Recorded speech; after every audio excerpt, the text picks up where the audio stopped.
How to loop audio track in WavePad. Open your audio file in WavePad. Select the region you want to repeat. Go to the Edit tab and click Repeat Loop. Enter the number of times you want the selection to repeat, then click Repeat.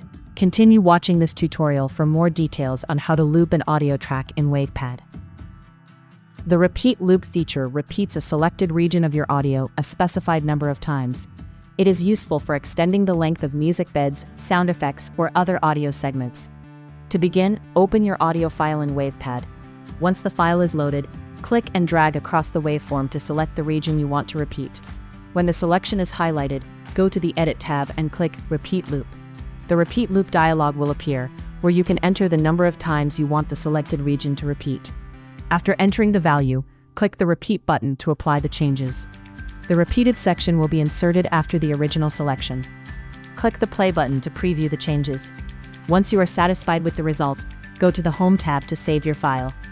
For more WavePad tutorials, visit the address shown on your screen.